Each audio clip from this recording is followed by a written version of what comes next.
1996, un anno che se siete fan del brand Pokémon ha un significato speciale. Se eravate bambini giapponesi a febbraio di quell'anno, cosa che molto probabilmente non eravate, ma sono pronto a essere smentito, avrete cominciato a vedere in quel periodo sugli scaffali dei negozi di videogiochi queste due scatole, una rossa con un drago e una verde con un dinosauro? Ecco, ipotizzando che vi foste portati a casa una delle due scatole dei mostri, accendendo il vostro Nintendo Game Boy, la prima cosa che avreste visto dopo le stelline di Game Freak sarebbero state le spalle di un coso viola che combatte con un altro coso viola. Voi in quel momento non potevate di certo saperlo, ma quel primo coso viola lì, quello girato di spalle, sarebbe diventato di lì a qualche anno un'icona della pop culture mondiale, destinata a comparire non solo, ovviamente, nella famosissima serie di videogiochi dei Pocket Monsters, ma anche su riviste, schermi televisivi, magliette e gadget di ogni tipo. Che vi piaccia o meno, Gengar rappresenta, assieme ad altri che vedremo nelle prossime puntate, le fondamenta del franchise Pokémon e sarà quindi il nostro punto di partenza. Io sono Axo e questa è la mia enciclopedia Pokémon.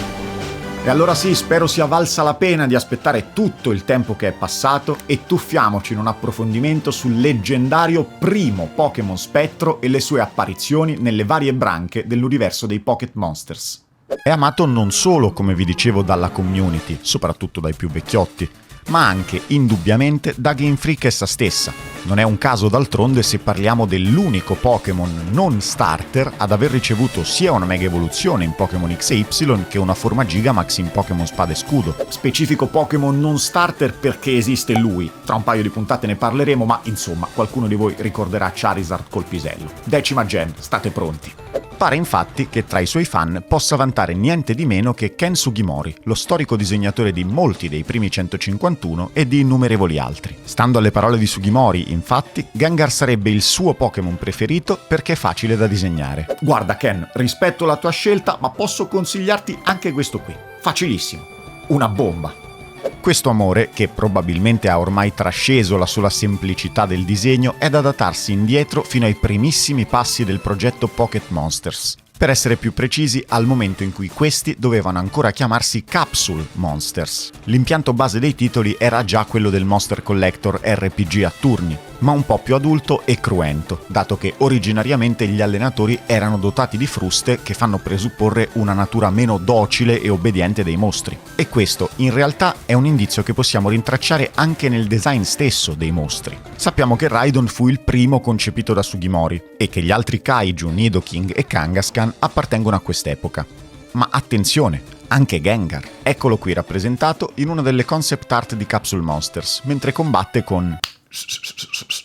Sì, è proprio lei, la già citata intro di Pokémon Rosso e Verde, perché quelli altri non sono che Nidorino e Gengar. Spettacolare. Certo, il Gengar che noi tutti conosciamo oggi è estremamente diverso dalla sua prima concept art, ma proprio questo ci permette di ipotizzare che rappresenti il perfetto punto di transizione tra il design dei Capsule e quello dei Pocket Monsters. In un'altra intervista, sempre Ken Sugimori afferma che lo trova perfetto per ciò che un Pokémon dovrebbe essere. Sebbene infatti risulti da un lato inquietante con la sua natura di spettro e con quel ghigno da stregatto di Alice nel Paese delle Meraviglie, che quasi sicuramente ha fatto da ispirazione, dall'altro lato le sue linee tonde e semplici lo tengono ancorato ben saldo a un universo più giocoso e cartunesco. Sottolineo, tirando in causa me stesso in primis, che secondo le ricerche di mercato del vecchissimo libro pubblicato dalla Duke University Press, Pikachu's Global Adventure: The Rise and Fall of Pokémon, Gengar sarebbe uno dei Pokémon preferiti dai giovani maschi adolescenti, che tradotto significa è un po' edgy. Stacey Henley della rivista The Gamer lo definì magnificamente espressivo, aggiungendo che, sebbene molti Pokémon con la spintarella giusta da parte di Nintendo potrebbero brillare come mascotte, pochissimi hanno tutti gli astri allineati in loro favore come Gengar, che avrebbe garantito vendite gigantesche anche a una sua personalissima linea di giochi, magari con un tema di fondo più oscuro. Questo, come sappiamo, non accadrà mai, o almeno finora giochi con Gengar come mascotte non ne abbiamo avuti, ma in occasione di festività come Halloween possiamo osservare ogni anno quanto siano veritiere le parole della direttrice di The Gamer. I gadget si sprecano, e nonostante la concorrenza ricevuta nel corso degli anni da altri design brillanti per questo genere di atmosfera cupa come Mimikyu, lo spettro di prima generazione è onnipresente. Ma d'altronde, sul discorso iconicità e riconoscibilità può bastarvi pensare a uno specifico magnifico esempio. Immaginate, andate al liceo e la fauna che vi circonda è quella classica della più becera serie TV adolescenziale americana. Gengar ha ormai trasceso anche quell'immaginario lì. Se nel corridoio della scuola il capitano della squadra di football vi vede passare con una maglietta di Gengar, può darsi semplicemente che vi dica: «Ehi, ma quello è Gengar, bellissima, dove hai preso con tanto drip?» Ora, immaginate la stessa scena con una maglietta, che so io, di Barbaracle. Ah, sfigato, ma che te piacciono ancora i gormiti? Dai, su! Scherzi a parte, direi di partire dalle principali apparizioni di Gengar nella serie dei giochi mainline. Capitolo 1. Gengar nei giochi. Impossibile allora non indicare subito lei, l'allenatrice di tipo spettro che, siccome nella prima generazione di spettri ce n'era una sola linea evolutiva, di Gengar ne usava non uno ma ben due. Agatha. Eppure la presunta vecchia fiamma del Prof Oak non sarà per molti fan il primo allenatore cui la loro mente farà appello dovendo associare Gengar a qualcuno. Vuoi che sia per l'apparizione nella sua forma più iconica di sempre, lo sprite della versione argento, vuoi perché alla quarta palestra non ci si aspetta un Pokémon dal totale di statistiche base di Gengar, o magari anche per l'ambientazione spettrale della torre bruciata di Amarantopoli a fare da sfondo alla battaglia, ma l'avrete capito. Angelo, della regione di Johto, è l'altro allenatore con Gengar come asso. Ci sono poi Karen dei Super 4 che ne utilizza uno pur essendo specializzata nel tipo buio, Fanny di Diamante e Perla, perché in Platino il suo Gengar è stato declassato allo stato di Haunter, Antemia della modalità ostacolo di Nero e Bianco 2, dobbiamo buttarcela dentro perché ne ha uno al 77, e come dimenticarsi dei bambini di oggi, che poi di oggi insomma, ormai sono quasi di ieri, siamo noi che siamo scaduti, perché anche Orion, capopalestra di Pokémon Spada e Scudo, ha la nostra amata Palla Viola nel team. Certo, se invece volevate usarlo voi, un Gengar, allora la faccenda cambia. Lo status di semidio dello spettro di Kanto infatti è subito spiegabile da una delle meccaniche di gioco più, gli inglesi direbbero, infamous, ovvero che gode sì di fama ma non esattamente positiva. Non hai amici con un'altra copia compatibile di un gioco Pokémon? Non hai un altro Game Boy, DS o quel che sia? Mi dispiace amico. Spero ti piaccia Haunter. Ebbene sì, dopo aver livellato un Gastly fino a un proibitivo per una prima evoluzione livello 25, basti pensare che Dratini e Larvitar evolvono poco dopo, al 30, sareste rimasti bloccati con un incompiuto Haunter. Per incentivare i bambini a giocare in compagnia, se vogliamo vederla con occhi romantici, o per fare una sberla di soldi in più, se vogliamo essere realistici, Haunter evolve in Gengar tramite scambio. E loro lo sapevano benissimo a Game Freak che tu lo volevi, Gengar. Ci hanno messo anche quella cogliona lì in Diamante, Perla e Platino, non mi ricordo come si chiami, quella bastarda che ti scambiava Haunter con la pietra stante. Che poi diciamocelo, se da bambini eravate tra quelli che hanno usato Gengar almeno in un'avventura, indipendentemente dalla generazione, io posso leggervi nella cartuccia. Ipnosi, mangia sogni, palla ombra e una quarta mossa del cazzo che vi sembrava figa dal nome. Capitolo 2. Gengar nel trading card game. Non solo videogiochi. La Pokémon mania che imperversava sul finire del secolo scorso affondava le sue radici su un altro, altrettanto iconico media: le carte collezionabili. E Gengar si fece desiderare anche qui, perché non solo era ovviamente una carta di quelle con il simbolo della stellina in basso a destra, ovvero le rare, non solo usciva anche in versione olografica, ancora più ambita, ma non usciva dal set base. E nemmeno da Jungle. Nei primi 2 set usciti, Gengar, assieme ad altri Pokémon tra i più forti e leggendari come Dragonite, Lapras e i 3 uccelli, non c'è proprio. Tutti questi balordi, tra cui Gengar, arriveranno solo circa 6 mesi dopo il primo set con l'uscita di Fossil. Ed ecco allora che lo spettro di prima generazione fa la sua comparsa nel trading card game con il modello tridimensionale del famosissimo Kinebuchi, modellatore di praticamente tutte le carte non disegnate dei primi set. Per quanto iconico, la carta mostra un'illustrazione di un 3D acerbo e molto poco ispirata, con uno strano bagliore esterno viola e un tristissimo sfondo generico. Per vedere un'illustrazione originale di Gengar non basterà però tutto l'arco della prima generazione, perché le successive 2 carte sono i Sabrina's Gengar di Gym Heroes e Gym Challenge, dove troviamo riciclati i 2 artwork di Ken Sugimori che poggiano nuovamente su sfondi incollati. Risulta interessante da sottolineare a ogni modo come proprio Gengar sia oggetto di una delle prime censure del gioco di carte collezionabili dalla versione giapponese a quella occidentale. Il Sabrina's Gengar di Gym Heroes infatti è incollato su un cimitero giudeo-cristiano, con tanto di lapidi a forma di croce, ritenute inadatte da Wizards of the Coast per il mercato statunitense e conseguentemente anche per quello europeo. A volte però la resa giustifica l'attesa. Questo proverbio l'ho inventato io, credo, vi piace?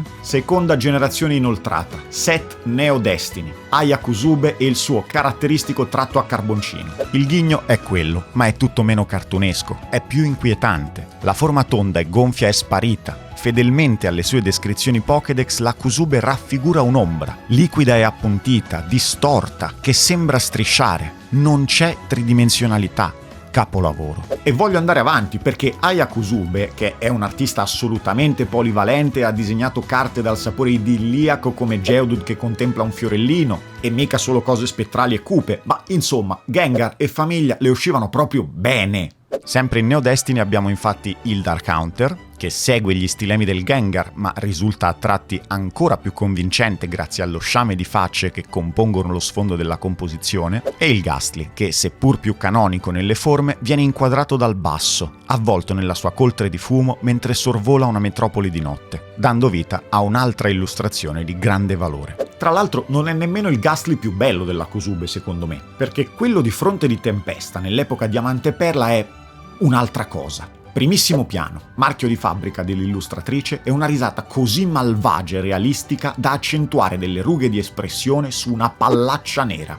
La florida produzione dell'artista non si ferma qui e rimangono degne di sottolineatura anche l'Haunter della leggenda di Mew, che sembra citare il Dark Gengar e torna a essere un'ombra informe, e il Gengar di Regno Glaciale, molto più moderno, dove la lingua costruita in sezione aurea dona un senso di armoniosità all'intera composizione. Parlando di illustrazioni di strani Gengar, poi non possiamo lasciare fuori quello leggendario di Yukiko Baba dal set Expedition, che a me ricorda un gattino, o il recentissimo Gengar di 151 di Tomokazu Komiya, che al primo tentativo, perché sì, non aveva mai fatto una carta di Gengar, tira fuori questa roba qui che francamente è magnifica. Ma l'Haunter gli dà una pista, eh? Non mancano nemmeno le illustrazioni più morbide e tradizionali, come il Gengar di Naoyo Kimura dall'Ascesa dei Rivali o quello di Narumi Sato da Origine Perduta. Tocca citare, per ultimo, il ritratto di famiglia di Mousho in Chronoforce, che, per la prima volta, rappresenta in una carta sola tutta la linea evolutiva. Io ho voluto fare una selezione artistica perché ormai siamo grandi e ci piace darci un tono.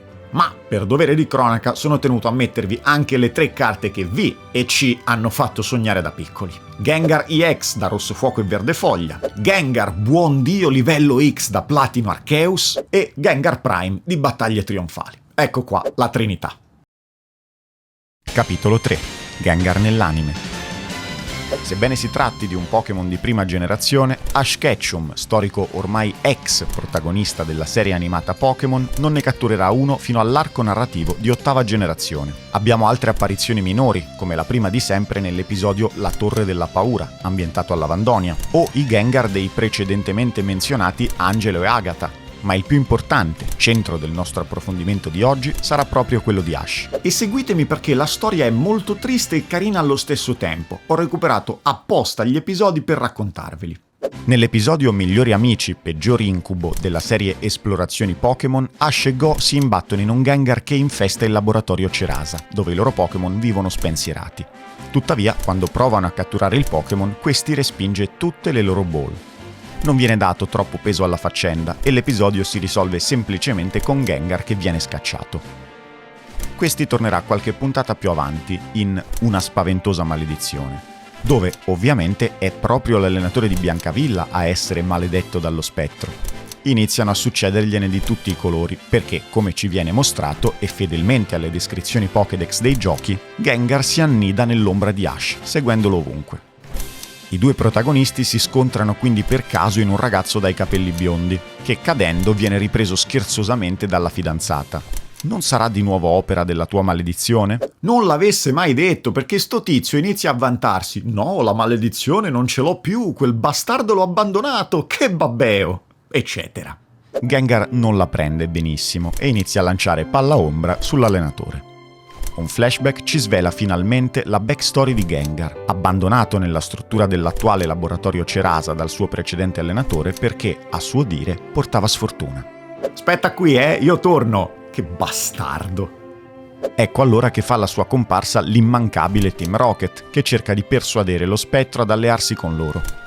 Nonostante la fiducia persa negli allenatori di Pokémon, questi non cede agli inviti dei maldestri malviventi e decide invece di unirsi ad Ash per combatterli. Jessie e James evocano 2 Dusclops che vengono facilmente sconfitti da Gengar, ma Ash va in coma. No, letteralmente, sto cristiano pure in coma finisce. Al suo risveglio, Ash viene colpito gentilmente da una Pokéball mentre si trova a letto, e subito capiamo chi l'abbia lasciata cadere. Gengar chiede di essere catturato e di entrare a far parte della squadra del protagonista, che lo accoglierà a braccia aperte, portandolo in futuro a diventare perfino campione del mondo.